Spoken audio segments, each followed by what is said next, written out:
My favorite line in that song is when Stephen writes, well, that's okay if you're some kind of crustacean.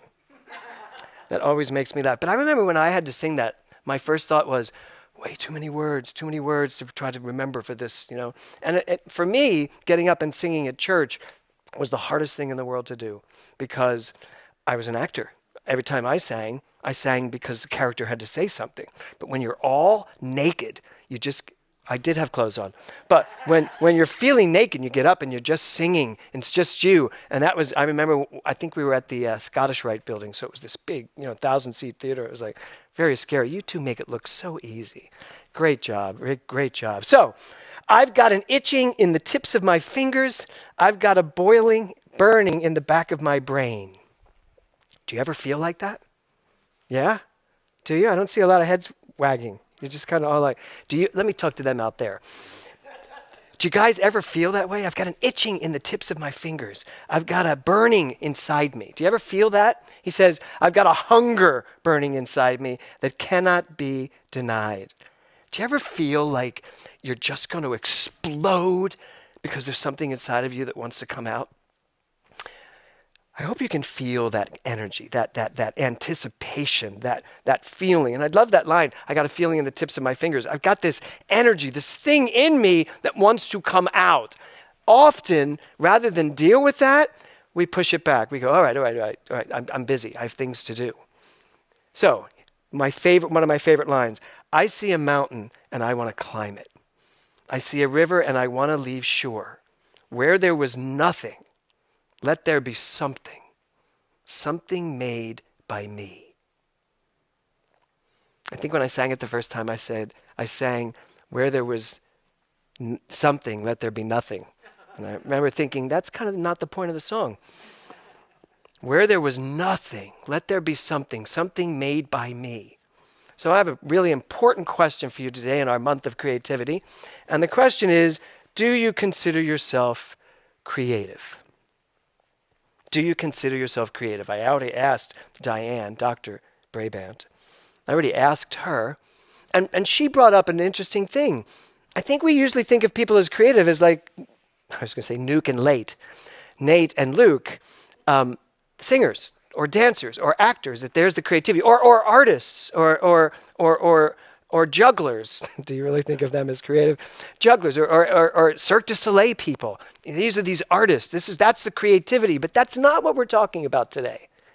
Do you consider yourself creative? Do you know yourself as a creative person, no matter what it is? Even if it's just your home, I don't mean to say just crocheting, but even if you're crocheting or knitting or coloring or just staring up at the sky at night, that is a form of creativity because you are reacting to, and basically that sky is up there to be witnessed by you because it's in you. It's who you are. That's what I'm talking about today. So, do you consider yourself creative? And most importantly, where do you think that comes from? Where do you think that comes from? That feeling inside of you that the boys just sang about. That itching in the tip of your fingers, that burning in your soul. Where do you think that comes from? Do you think it's just happenstance? It just shows up? No, it is in there. And what do you think's going on when it's not there? When you don't feel creative? When suddenly you just kind of feel numb? What's going on there? Because if we believe that creativity is our birthright, it's who we are, it's my authentic self. My authentic self is this creative self. If we listen, bless you, if we listen to what science teaches us, which is that every single particle and the space in between is combined into this beautiful entanglement of oneness, and that its only purpose is to create, well, then that's who I am. And if that's who I am, where along the line did I suddenly feel outside of that beautiful web of creativity? What happened? Now, I know we all feel creative at certain points in our life, but how do we make it so that we feel creative at all times and that we recognize our minds as the creativity of life, that I'm creating every time I think, even if it's something as silly as, oh, I think I'll have a sandwich. That's creative. Now, the type of sandwich you eat depends on how much creativity you're going to flow into that sandwich. So there's things waiting for me to invent them. There's worlds waiting for me to explore. The title of my talk today is Catching the Spark. Lest you think that who you are is somehow apart from creative. I've heard so many people say, oh, I'm just not creative. Yeah, you are. You are creative because you are alive. If you are alive, then the spark of creation is you. Therefore, catching the spark is really all about being conscious of the spark. This is one of my favorite lines too. I love all the lyrics in this song. I am an echo of the eternal cry of let there be. Do you know that's what's going on with your mind at all times? You are saying, let there be. Let there be fear. Let there be excitement. Let there be failure. Let there be success. Let there be a whole bunch of all of it. Thus, I live a very mixed life of experience. But it's you. You are the one that cries, let there be. Oh, you might not do it on purpose, but there is a subconscious, a subtext to all that you think that is basically giving the universal instruction of let there be ... whatever that is. And if you walk around thinking most of the time, let there be success. No matter what, let there be success. Then that's what the universe says. Okay, then this one gets, Karen Wright gets success because that's what she's decided to let there be. It's a very important lyric that Stephen has written here. So his idea is that God put curiosity into Eve. This is the story. This song is sung by Eve in the show. And it's about Adam and Eve and when God put curiosity into their minds.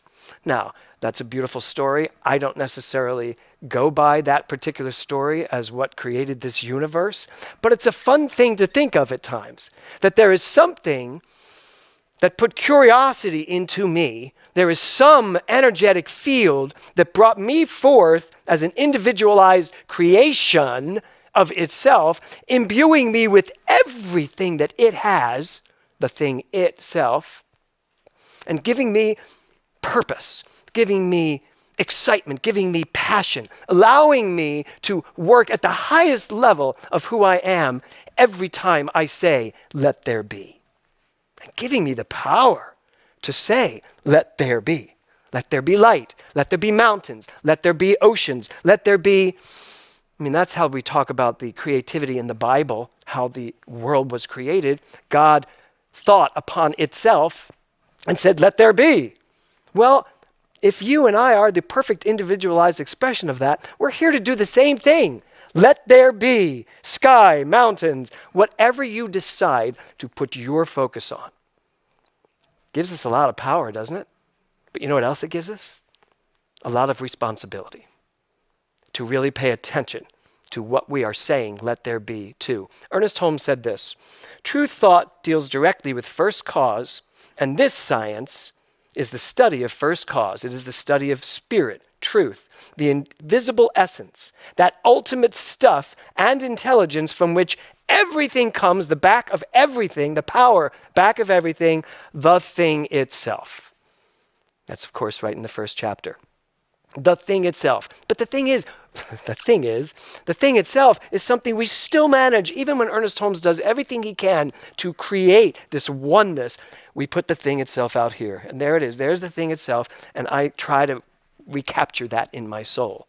No, I am the thing itself. You are the thing itself. We are the thing itself. And what is the thing itself? Well, really, it's, as I said, it is that entanglement of pure energy and creativity that sparks itself into being Tiffany Milne, into being Luke Schinner, into being James Mellon, into being every single individual that has ever walked this earth or will ever walk it or any other planetary system. That's who and what we are. In 1918, now this is before Ernest Holmes wrote The Science of Mind. He wrote a little book called Creative Mind. And for me, this book is just, Dr. Maureen Hoyt asked me to take a look at it just recently, and it's very small, very interestingly enough, unlike the textbook, it's very small, but it covers everything in about 40 or 50 pages. So Tiffany's like, I'll read that book. So I covered it. I read it very quickly, but everything was there. And this is one of the things he said. He said, the real sequence of creativity is this: cause, spirit, intelligence, God, the word, the activity of intelligence, effect, or the visible thing itself, whether it is a planet or a peanut, all are made out of the same thing. And I just love that he said whether it's a planet or a peanut. Doesn't that sound like a cool line? Whether it's a planet or a peanut, it's made out of the same stuff. And he says, what we need to do is to learn how to use the word, use your let there be, so that all will come to see that they are creative centers within themselves. So that's what I'm doing here today. That's what we're all doing here today. We are getting back in touch with, I am the creative essence of the universe.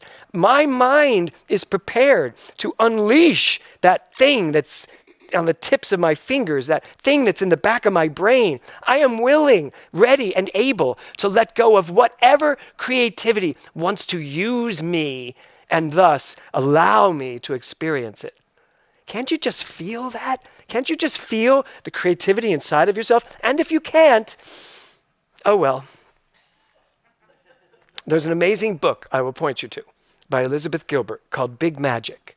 And this week in our advanced consciousness studies, we talked about magic. Now, a lot of people think they're like, magic is this woo-woo, oh yeah, it's this thing that we don't know what it is. Back in the day, everything was considered magic because we didn't have scientific laws to give it. But because of that, the mind was able to stay wide open because there's magic everywhere. Everything's possible. There are things we've never discovered before. It's all waiting for us. Now, our creative thinking, our critical thinking has brought us to a place where it's, prove it. I want proof for that. I need proof for this. And our minds shut. They close up. I can't believe that until you prove it to me. Prove it to me. Prove it to me.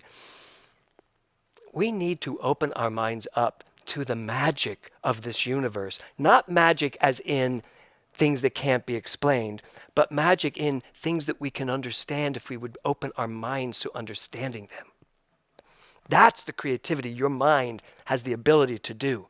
To be open to new ideas, to be open to paradigms shifting, to be open, yes, to that word that so many people don't want to hear, change. Change is creativity. Change is the result of creativity. When we are creative, things change. When we are not, they pretty much stay the same. So Elizabeth Gilbert in Big Magic, she said this: do whatever brings you to life. And curtain. Do whatever brings you to life. Now, obviously, you're going to need to know what that is. What brings you to life? Do you ever go do something and you're like, oh my God, I love that. And then you don't do it again for 2 years because you're busy? Yeah. Do whatever brings you to life. She says, follow your own fascinations. Follow your obsessions. And she says, trust them. Create whatever causes, I love this, create whatever causes a revolution in your heart. Create whatever causes a revolution in your heart. Sometimes it's very easy to just stay comfortable. Are you all comfortable? Are you all out there comfortable? Maybe you're uncomfortable in what's been going on, but there's a comfort level I think we get addicted to. I'm comfortable here. Yeah, this is good. Somebody just asked me recently, given all of the events that have been happening this past week or two, did I ever think I would retire? And I was like, no. Why would I retire? I am a creative being. What am I retiring from? Would I possibly do something different? Maybe, but I'm not going to retire. And I don't mean anything negative to you people who are retired. Just saying, Cynthia. But don't retire from life. Don't retire from that innate thing in you that is not done yet. Until you have breathed your last breath, you are here to create something, anything. And I think what you're here to create is the joy that you surround yourself in life. Going back to Thomas Troward. So She says here, create whatever causes a revolution in your heart. And then she says, and I love this, be the weirdo who dares to enjoy life. I am a weirdo. And I am so okay with being a weirdo who chooses to enjoy life. It doesn't matter what I enjoy. If I enjoy it, I'm going to do it. And if people think that's weird or laugh at me, I think at 66, I'm finally okay with people laughing at me and not laughing with me, at me. It's okay. Laugh away, because I love this quote, I want to be the weirdo who dares to enjoy life. How about you? Luke, you looking forward to being a weirdo in life? 100%. 100%. Absolutely.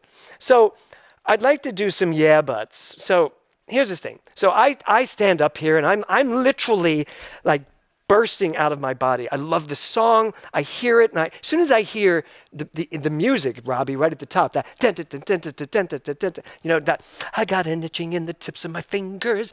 I got it burning in the back of my brain. That whole thing just makes me go, oh my God, yes, I got to get back to that. And I'm usually there, but I got to just let it rip even more. Because if my comfort level is right here, I got to move further. I got to go higher and higher and higher, right? I got to just keep letting it rip. But there are yeah buts that I think a lot of us still have in our minds, and here are some of them. You're afraid you have no talent. Oh, someone just said, yeah, there are people that are afraid they have no talent, mostly because they think, as Diane just said, that talent means they got to get up on stage and sing and dance, tap dance, do the hula hoop or something.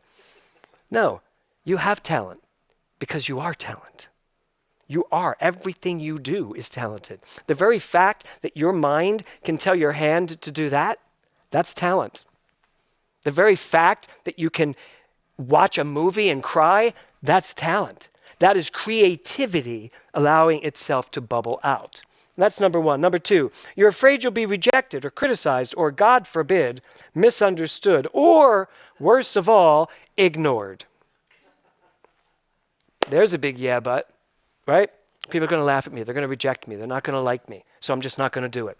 Do you know what it's like to walk the earth? Maybe you do. On eggshells to make sure everybody likes you? I've never had that problem. I have just as many detractors as I do people that enjoy me. And that's okay. Dorian Gray was written by Oscar Wilde. So Oscar Wilde said, as a creative person, if you do not have just as many people hating your creation as loving your creation, you haven't done your job. I've always felt that I always do my job because I always have an excess on both sides. And that's good. It means I'm stirring things up. I'm using my creativity. So, third one, you're afraid the world doesn't want what you have to offer. Well, that's because you're judging yourself and comparing yourself with everybody else. I think if Karen Wright compared herself to Mother Teresa, she may feel she comes up short. I don't, but she may feel she comes up short because she's not doing enough. But we're not going to do that. I'm not going to compare myself to Joel Osteen. Or am I? No, I'm not going to compare myself to these huge, massive churches because that's actually not my focus. I love Joel Osteen. Until he gets to his last sentence of through Jesus, my personal Savior, which I love Jesus, and I actually think Jesus has saved me from a lot of crap that I could have fallen into, but he's not my personal Savior. But everything else up to that point with Joel Osteen, he's Mr. New Thought until he goes there. So he's him, I'm me. If I were to try to be that, I've lost my creative spark. I've lost who I am, my individuality. Next one. You're afraid somebody else already did it better. For me, that's impossible. I just don't believe anyone else can do anything better than I can do in my own personal way. I really do. It's also part of my control issues that I'm working on. So I'm not suggesting that. But it is this idea that you don't need to laugh, Kevin, so profoundly. So it is this idea of, I can't do it as good as, so why do it? If I can't be the best at it, why should I do it? Oh, I don't know. Maybe because you enjoy doing it? There should be no other reason. I am never going to be Baryshnikov, and yet I will dance to my heart's delight. And the joke is, not that I want to bring up any Broadway references, but I remember when I was cast in West Side Story, and I was the least talented dancer in the most visible dance role ever at that point. And I remember at one point sitting on the back of the Minskoff Studios in the back of the room, watching Jerry choreograph the whole opening, of which I was about to come dancing into, and watching these young guys from Joffrey and the New York City Ballet, like doing these things across the room. I was like, I wouldn't even know how to begin to get up in the air like that. And they've hired me to lead these guys. And it was very difficult for me. But then, as soon as they said do it, I just did it.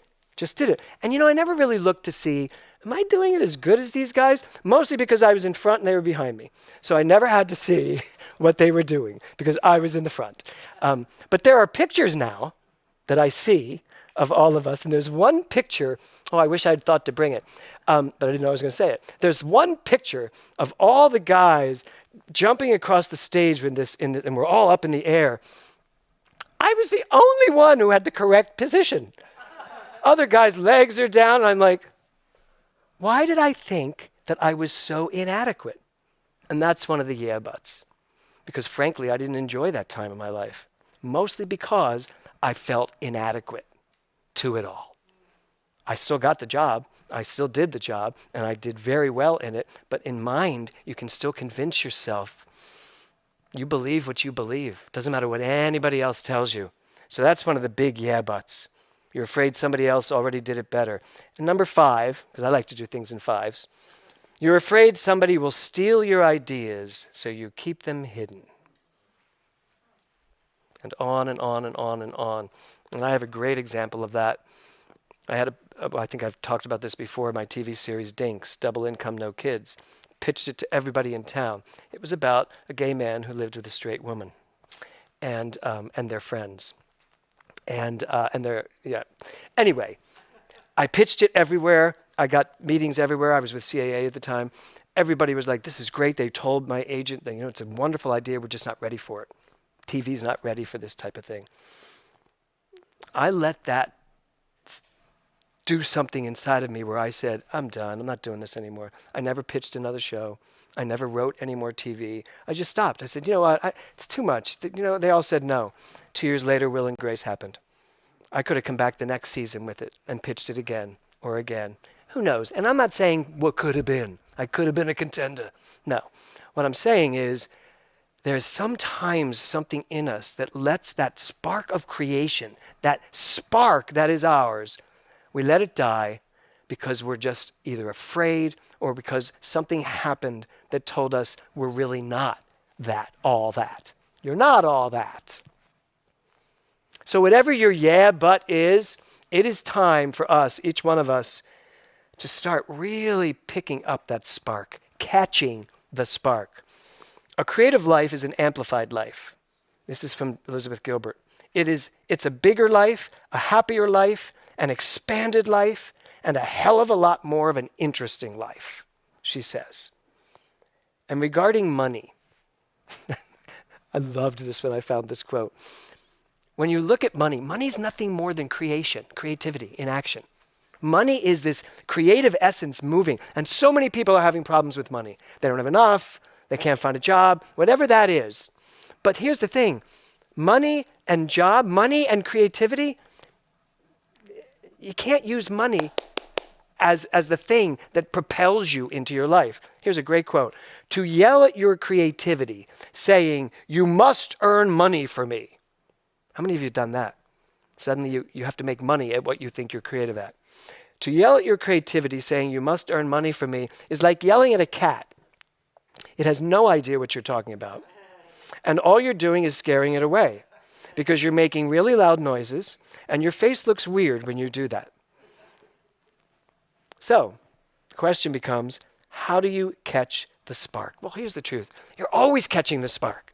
It is always flowing through you. There's not a moment in your life when creativity isn't screaming at you. Pick me, pick me, pick me. I love when Elizabeth Gilbert talks about all the ideas in the universe. It's like, there's just so many of them. Just pick one.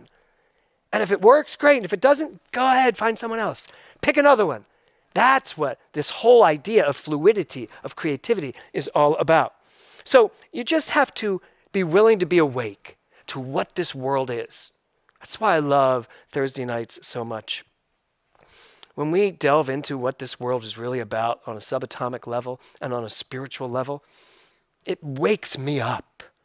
I stop seeing everything that doesn't work, and I start seeing everything that does work. And I start to see what's behind all of it in such a way that my creative juices on a Thursday night, I cannot fall asleep.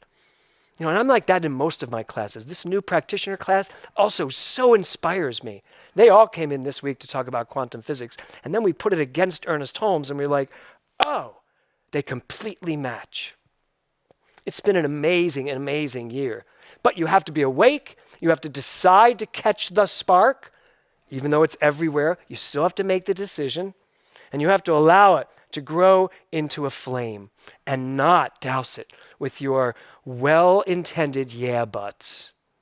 It is time for you and for me to get our butt out of the way and just allow this spark of creation to move us, to be fully present in our lives.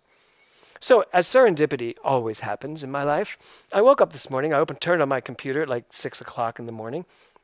Actually, it was 5 o'clock, but 6 o'clock, according to the time. And there was an email from Rick Tamlin. And here's what it said. I believe that we're here on this planet to create, and that the path to fulfillment is to remember this and to act as if it's true. Now, he had no idea what I was talking about today, but there he was, reminding me that our entire purpose in life is to create.